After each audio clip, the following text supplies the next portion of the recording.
Hi everyone, welcome back. Thanks for joining us today. We've got a brand new story to share with you. So let's begin. My name's Graham. See, I believe every man has a limit where enough is enough. It piles up until one day, and you realize you're done. For me, that moment came when my girlfriend, Cecilia, decided to take a girls' trip without telling me. It was the final straw. She never thought I'd walk away. She assumed I'd just sit through it, the way I had been doing for months. Now I know that might sound drastic, and maybe it would be if that were the first issue we had. But it wasn't. Far from it.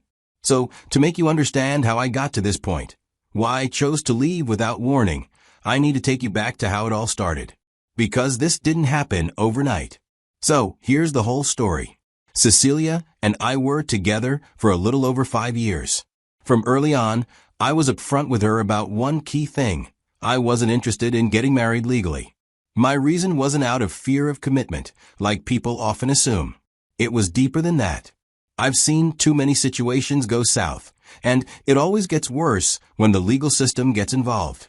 Divorce courts, lawyers, paperwork, dragged out battles. It becomes a mess. I didn't want that kind of third-party interference in my personal life.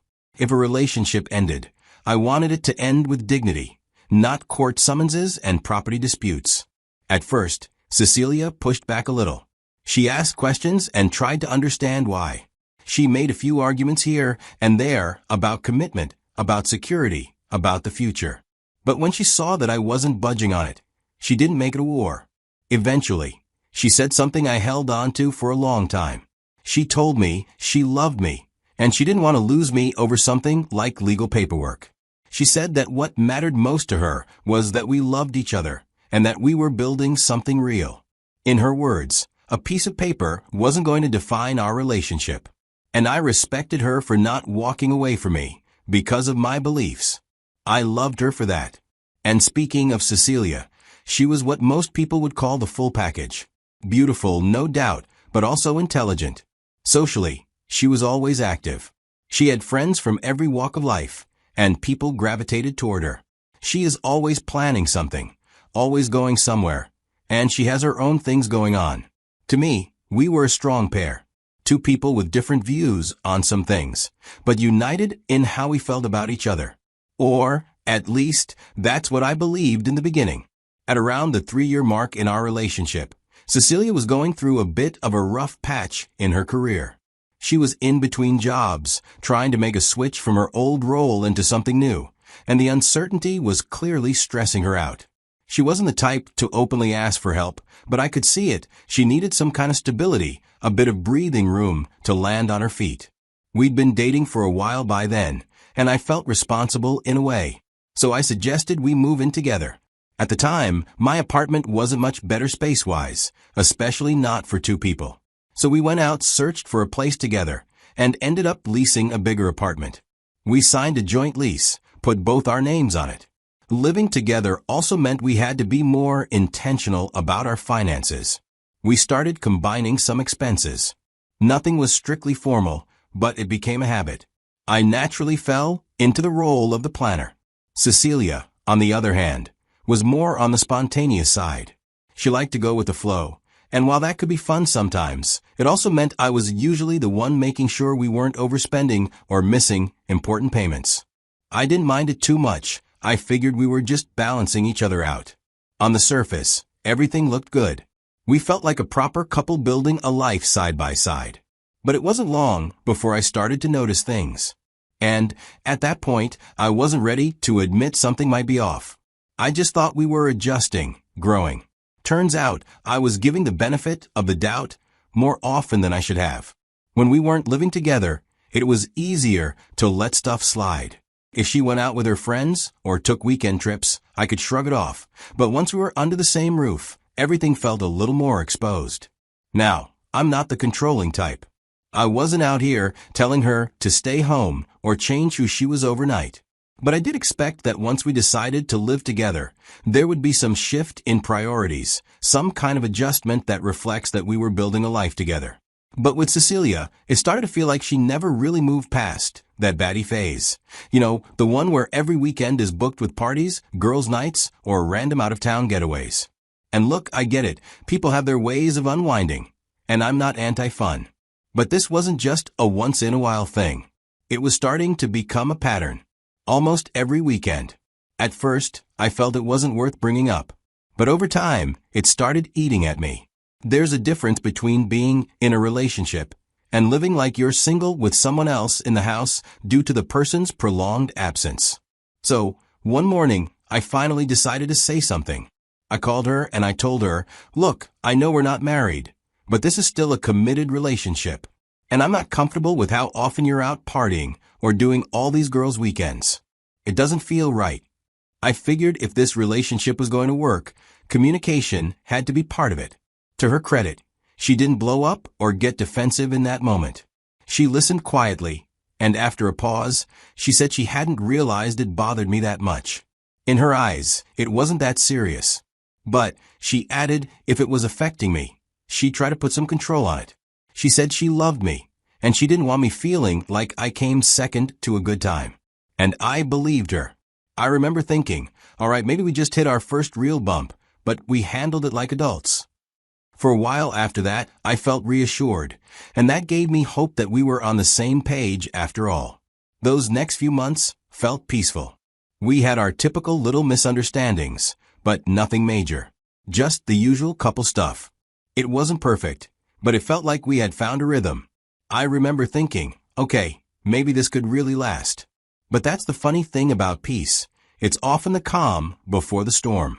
A little over 2 years into this new phase, things started to go bad again. The turning point for me was our joint account. Now, ever since we moved in together, we have decided to share finances to some degree. We each kept a personal account, but we also had one joint account for rent, groceries, bills, basic shared stuff. We agreed to be transparent with it. But one day, I was reviewing the bank statement, just doing my usual end-of-month check, and I noticed something weird. There were charges that didn't line up with what Cecilia had told me. She'd said she was going out of town to visit family for the weekend, but some of the transactions were made in a completely different area, nowhere near her family's place, and it made no sense given where she said she was. Still, I didn't bring it up, but letting it go didn't make the feeling go away. In fact, the longer I sat with it, the more it gnawed at me. I didn't want to believe we were slipping again, but the suspicion just kept growing. One Saturday, I had the weekend off, so I was home. Cecilia had invited a couple of her friends over. That wasn't unusual. They were all sitting in the living room while I was in the bedroom with the door slightly open. I just happened to hear the conversation while I was inside. They were laughing, chatting about dating apps and relationships, and then I heard Cecilia say, honestly, I'm basically single. The second I heard those words, I froze. There was laughter like it were a joke. Maybe to them it was. But to me, it wasn't funny. I didn't say anything right away. I let the day go on. Her friends stayed for another hour or so. And when they finally left, and she came into the room and asked her calmly, hey, what did you mean earlier when you said you're basically single? She rolled her eyes and said, God, you're so sensitive lately. That response told me everything I needed to know.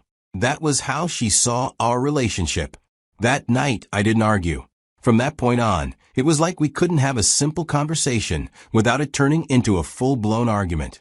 It didn't matter how carefully I chose my words or how calm I was. If I brought up something that bothered me, she'd either get defensive like I was attacking her, or sarcastic like I was being dramatic. Sometimes she'd even flip the whole thing around and make it seem like I was the problem for making a big deal out of nothing. There was no real resolution, just tension that never really went away. The worst part? The more we fought, the more she did the exact things we had already talked about. It almost felt intentional, like she wanted to prove a point or punish me for speaking up.